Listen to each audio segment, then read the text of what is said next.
Welcome to SP smart hybrid schooling system. बेटा एक बच्चे ने पूछा था कि सर प्रिज्म फार्मूला कैसे डिराइव किया जाएगा, ठीक है ना। तो उसी को मैंने एक्सप्लेन किया हुआ है। तो मैंने सीधे लिखा है प्रिज्म के बारे में, डिफाइन किया गया है, उसको आप लोग देख लेना क्योंकि डेफिनेशन तो आपके नोट्स में है, बट इसका मेन डेरिवेशन मैंने पॉइंट आउट कर दिया है। क्या लिखा है, ए क्या है आपका, इसमें देखो ये आपके पास एक प्रिज्म है ना। ये इसका ये चीज़ क्या है, ये उसका एंगल ऑफ प्रिज्म है, ठीक है ना। और हमने क्या किया, पहले फेस पे नॉर्मल डाला L1, दूसरे फेस पे नॉर्मल डाला N2, ठीक है ना। अब यहाँ से क्या है, एक इंसिडेंट रे जाएगी, यहाँ से गिरेगी तो नॉर्मल से कितना एंगल बनाएगी ये I1, ठीक है ना। अब ये जो रे जा रही है यहाँ से रिफ्रैक्ट होकर के जाके कि दूसरे फेस पे गिरेगी ये, तो ये जो रिफ्रैक्टेड एंगल ये कितना होगा तुम्हारा, ये R1 होगा। और यहाँ पर जब गिरेगी तो एक बार फिर रिफ्रैक्शन होगा, तो यहाँ पर क्या होगा, क्योंकि अंदर का मीडियम कैसा है, डेंसर है, बाहर का कैसा है, रेयरर है, तो जो रे होगी वो अवे फ्रॉम द नॉर्मल जाएगी, ठीक है ना। तो यहाँ पर कितना एंगल बनाया इसने, R2 बनाया, इसको मैंने R2 लिया है ना। जो इस फेस पर इंसिडेंट रे है ना, कितना एंगल बना रही है, R2 बना रही है।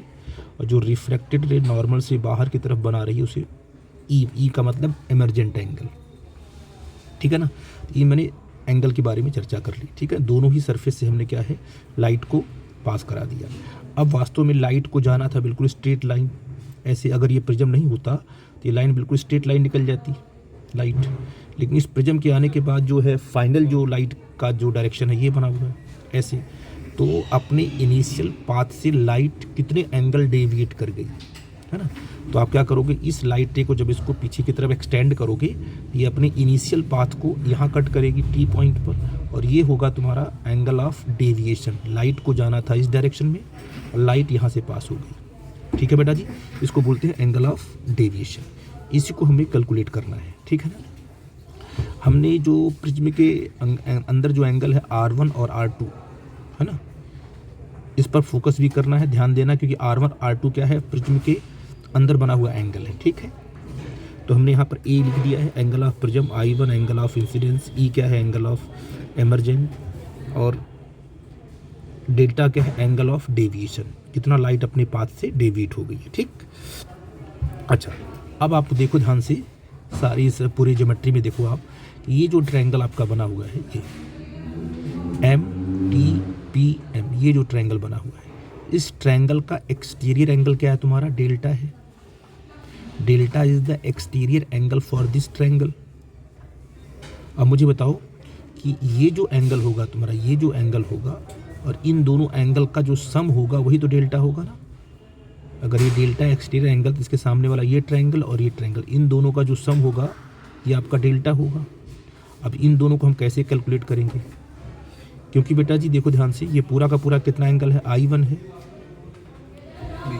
ये भी पूरा का पूरा कितना होगा, ये आपका I1 होगा, ये पूरा का पूरा I1 होगा। तो उसमें से अगर R1 माइनस कर दोगे तो ये वाला एंगल मिल जाएगा, इसे बोलेंगे I माइनस R1। ये एंगल आपका I माइनस R1 होगा।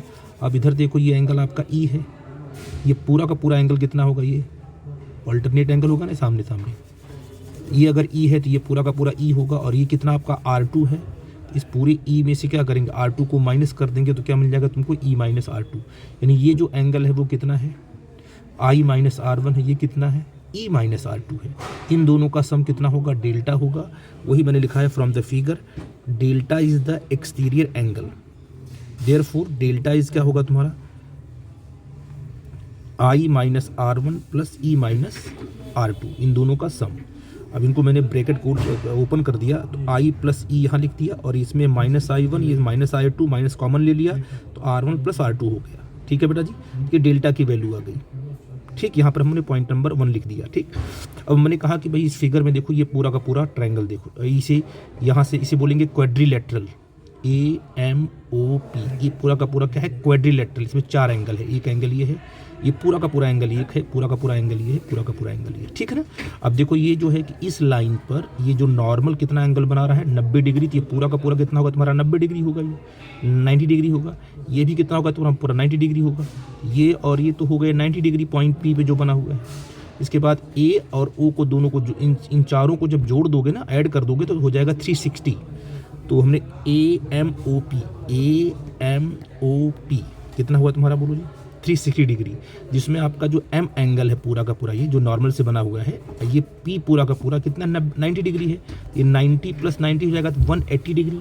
तो angle O plus angle A जो कहते हैं लिखा हमने, फिर एंगल ओ लिखा, इन दोनों का सम कितना है 180। तो यहाँ पे देखो एंगल एम और एंगल पी कितने बराबर है, 180 डिग्री के बराबर है। तो हमने यहाँ लिख दिया angle A plus angle O is equal to 180 degree, इन दोनों को ऐड करके ये हो गया तुम्हारा 360। इसको ट्रांसफ़र करोगे तो तुम्हारा 180 डिग्री हो जाएगा, यानी एंगल ए प्लस एंगल इस दोनों का सम कितना हो जाएगा 180 डिग्री। दैट्स इट, इसको हमने 0.2 कर लिया। अब आते हैं इस वाले ट्रायंगल में, कौन सा ट्रायंगल है, एम पी ओ, ये ट्रायंगल जो है ये ट्रायंगल आपका है। इन ट्रायंगल का दो एंगल का जो सम होगा वो एंगल ओ के बराबर होगा, यानी R1 plus R2 is equal to, तुमने क्या लिखा देखो, यानी तीनों का सम किसके बराबर होगा 180 डिग्री के बराबर होगा, angle O plus angle R1 plus angle R2 is equal to 180 degree. तो ये भी 180 डिग्री है, ये भी 180 डिग्री, दोनों को बराबर कर देंगे तो बेटा ए से ए तुम्हारा यहाँ से क्या कट जाएगा ना, कट गया ना, ए से ये आपका ओ से वो तुम्हारा कट गया, दोनों को बराबर कर दिया। तो यहाँ क्या बचा, एंगल ए बचा, ए और R1 प्लस R2, तो ए इज इक्वल टू क्या होगा R1 प्लस R2 का, ये मुझे प्रूफ करना था पहले स्टेप में। मतलब आप समझ लो कि जो एंगल ए होगा इन दोनों ही क्या है एंगल की सम के बराबर होगा, तो A is equal to R1 plus R2, ये आपको पॉइंट आउट करना था। अब आ गया, ये आपको मिल गया। तो आपने भी लिखा क्या है यहाँ पर देखो, I plus E minus R1 plus R2, जहाँ पर R1 प्लस R2 है वहाँ पर आप क्या रख दोगे, ए रख दोगे। ये डेविएशन का फार्मूला आ गया, बहुत ही इंपॉर्टेंट फार्मूला इसे बोलते हैं कि formula for angle of deviation, I plus E minus A, इस चीज़ को आप लोग पॉइंट आउट करना, ठीक है बेटा जी। तो ये चीज़ आपको पॉइंट आउट करना होगा। अब हम आपको निकालेंगे प्रिज्म फार्मूला, जिससे हम न्यूमेरिकल सॉल्व करते हैं, जो कि अक्सर आपसे पूछता है। देखो ध्यान से, देखा हमने क्या है प्रिज्म फार्मूला, ठीक है ना। आप डायग्राम फिर से बना लीजिए, मैंने वही डायग्राम को एक्सप्लेन किया है, पॉइंट टू पॉइंट चलेंगे हम। प्रिज्म फार्मूला में निकालना होता है हमको कि जब हमारा एंगल जो मिनिमम होता है, एंगल ऑफ डेविएशन क्या होगा, जब मिनिमम होगा तब का फार्मूला क्या होगा, ठीक है ना। तो जब ये डेल्टा आपका क्या होगा, ये डेल्टा आपका जब मिनिमम बनेगा उस टाइम पर क्या क्या हो सकता है, क्योंकि ये जो डेल्टा मिनिमम है ना, कम से कम सबसे छोटा डेविएशन जब बनेगा वो डिपेंड करेगा आई के ऊपर। जब आपका मिनिमम डेविएशन होगा, याद रखना, जब भी आपसे पूछे प्रिज्म फार्मूला तो आपको ये डायग्राम बनाना जरूरी होगा, वरना आपको नंबर नहीं मिलेगा, ठीक है ना।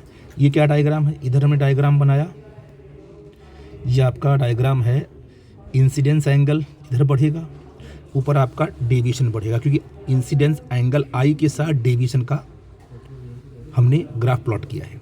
ये जो ग्राफ आपका, ये पैराबोला नहीं होता है, असिमेट्रिक ग्राफ होता है, याद रखना। पैराबोला के शेप का दिखता है लेकिन है नहीं, ठीक है ना।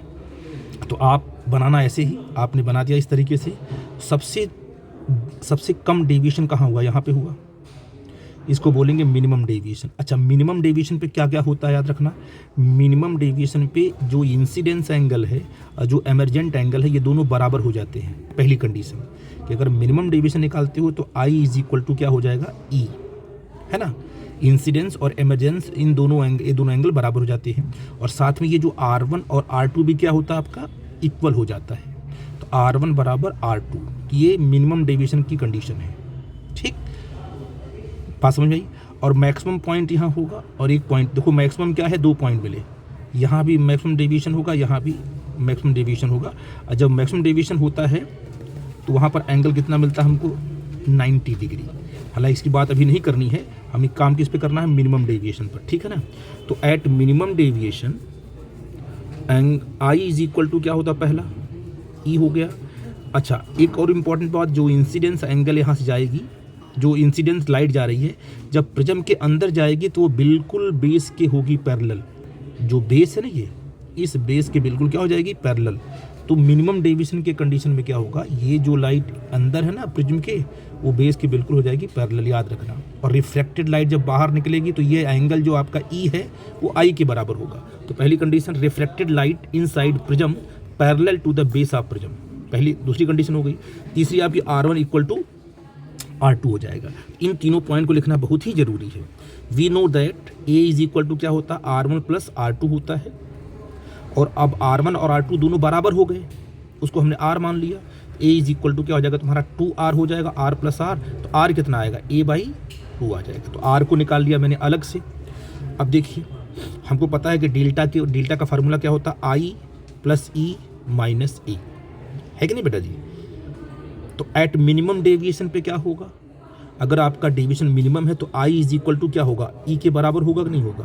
तो अगर डेल्टा क्या बन जाएगा, डेल्टा मिनिमम, तो i इज इक्वल टू ई बन जाएगा। तो i प्लस आई कर लेते हैं इसको, ये हो जाएगा तुम्हारा 2i और माइनस ए, और डेल्टा क्या बन गया, मिनिमम डेविएशन। ये आपका जनरल फार्मूला है, लेकिन जब मिनिमम होगा डेल्टा को आप डेल्टा मिनिमम लिखोगे उस टाइम पर i और e दोनों बराबर हो जाएंगे, है कि नहीं है। ये दोनों क्या हो जाएंगे, बराबर हो जाएंगे। दोनों का सम करके हमने क्या दिया, 2i कर दिया, और माइनस ए। यहाँ से बोलो क्या होगा, i, इसको ट्रांसफर करो, डेल्टा मिनिमम ये हो जाएगा प्लस ए, और i इंटू 2 है, 2 आ जाएगा नीचे। तो i इज इक्वल टू क्या आ गया, डेल्टा मिनिमम प्लस a/2 आ गया। ये पूरा का पूरा i की वैल्यू आ गई। बस इधर आपने r निकाल लिया, इधर आपने i निकाल लिया। अब स्नेल्स लॉ अप्लाई कर दो। आपको पता है कि apply Snell's law at the first surface, इस सरफेस पे लगा दो स्नेल्स लॉ। क्या होता है फार्मूला, देखो इसका रिफ्रैक्टिव इंडेक्स μ1, इसका क्या है μ2 है। यहाँ एंगल I, यहाँ एंगल R, R1 R2 बराबर है, तो यहाँ R ही ले लिया हमने। क्या फार्मूला होगा, μ1 sine I is equal to μ2 sine R, है कि नहीं बेटा जी। अब बताओ μ1 कितना है, 1 के बराबर है ये, और μ2 सिंपल μ के बराबर है। तो यहाँ साइन I की वैल्यू क्या है, डेल्टा मिनिमम प्लस a/2, पूरा का पूरा, याद रखना इस बात को। इस साइन के साथ ये पूरा का पूरा एंगल है, ये पूरा का पूरा क्या एंगल है, delta minimum plus a/2 is equal to क्या है, μ2 का मतलब μ, साइन r की वैल्यू क्या है, a/2 है। तो यहाँ से μ कितना आ जाएगा, पूरा का पूरा नीचे आ जाएगा ना आपका। ये μ इक्वल टू क्या होगा, sine delta minimum plus a/2, ये पूरा का पूरा एंगल में, और अपॉन साइन a/2। इसे बोलते हैं प्रिज्म फार्मूला। बिल्कुल सिंपल है, डायग्राम बनाओ और इसको जरूर रिप्रेजेंट करोगे, तभी काम आपका बनेगा, अदरवाइज नहीं बन पाएगा। आई थिंक मेरी बात आप समझ गए। अब देखो यहाँ पर एक छोटा सा कॉन्सेप्ट और है कि फॉर थिन प्रिज्म, है ना।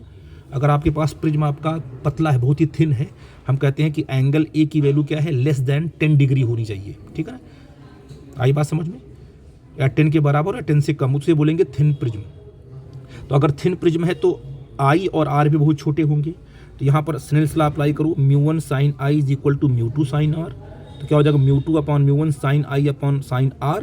सिंस प्रिज्म इज थिन, तो sine I is equal to I sine R लगभग R के बराबर होगा। तो म्यू, अच्छा μ2 किसके बराबर है, म्यू के बराबर। μ1 आपका a1 है, क्योंकि एयर लिया आपने है। Mu is equal to I/R। अब I की वैल्यू क्या है, डेल्टा प्लस a/2 ना, देखो यहाँ पर लिखा ना डेल्टा, यहाँ I की निकाला। अब यहाँ पर डेल्टा मिनिमम लिया था, लेकिन यहाँ पर मिनिमम तो है नहीं, फिर आपका जो प्रिज्म आपका थिन है, तो डेल्टा प्लस a/2 है, ठीक है। और R क्या है, a/2 है। तो यहाँ लिखा आपने I की वैल्यू क्या है, डेल्टा प्लस a/2, R कितना है, a/2। तो म्यू इज इक्वल टू क्या हो, delta plus a/2 upon a/2, 2 से 2 आपका कट जाएगा। तो mu is equal to delta plus a/a कर दिया। a को मल्टीप्लाई करो, हो जाएगा तुम्हारा म्यू a, अब प्लस डेल्टा प्लस a को ट्रांसफ़र करके म्यू कॉमन ले लिया, सॉरी a को ट्रांसफ़र करेंगे ना आप, एक सेकेंड, यहाँ से अगर आपने a को, तो यहाँ हो जाएगा mu a minus a is equal to delta. तो यहाँ पर a कॉमन ले लोगे, तो ब्रैकेट में क्या आ जाएगा, mu -1 is equal to delta. तो आप कह सकते हो कि यहाँ पर जो एंगल ऑफ डेविएशन का फार्मूला क्या आ गया कि a म्यू -1। ये कब के लिए फार्मूला अप्लाई होगा, ये फार्मूला तब अप्लाई होगा जब आपका प्रिज्म एंगल ए क्या होगा, बहुत छोटा होगा, है ना। प्रिज्म आपका थिन होगा, लगभग 10 डिग्री से कम होगा एंगल ऑफ प्रिज्म, तभी अप्लाई करते हैं। आई थिंक आपको बात समझ में आई होगी, ठीक है बेटा जी। तो ये जरूर आप पढ़ लेना, क्योंकि बच्चे ने पूछा था इसलिए मैंने इसको एक्सप्लेन किया, ठीक है बेटा जी। Thank you.